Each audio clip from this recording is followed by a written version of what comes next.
নমস্কার বন্ধুরা, প্রিয়াঙ্কাস কিচেনে আপনাদের সবাইকে স্বাগত। তো আজকে আমি জন্মাষ্টমী স্পেশাল পোয়া পিঠে আপনাদের সঙ্গে শেয়ার করব। তাহলে দেখতে থাকুন আজকের এই ভিডিও। এখানে একটা বোল নিয়ে নিয়েছি বড়, এখানে নিয়ে নিয়েছি ময়দা। এই কাপটা মেপে আমি সবকিছু করেছি। এই কাপ মেপে আমি 2 কাপ ময়দা নিয়েছি। ময়দাটা ঢেলে নিচ্ছি।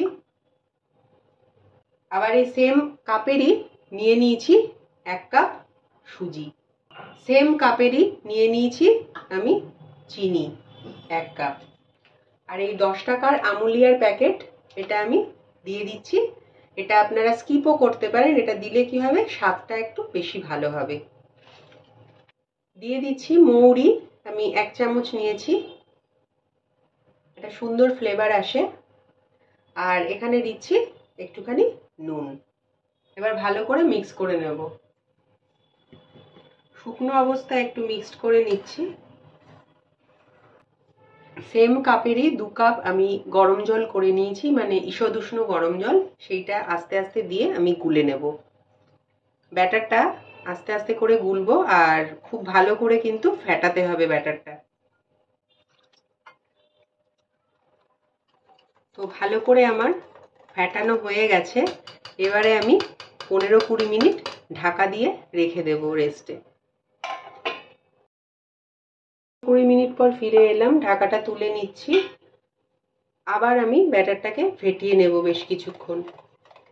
যত ফেটাবো তত কিন্তু পিঠেটা ভালো ফুলবে। একটা কড়া বসিয়ে নিয়ে আমি সাদা তেল নিয়ে নিয়েছি পরিমাণ মতো, আর তেলটা খুব ভালো করে গরমও হয়ে গেছে। এবার হাতা দিয়ে আমি পিঠে একটা ছাড়বো।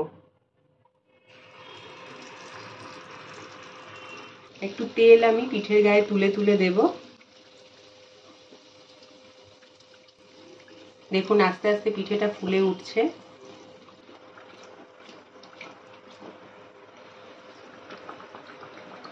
একটা পিঠে আমি উল্টে দিলাম।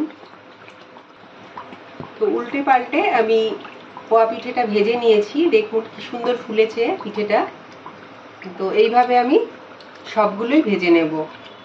পিঠেটা এবার আমি তুলে নিলাম। সেম ভাবে আমি আরেকটা দিয়ে দিচ্ছি।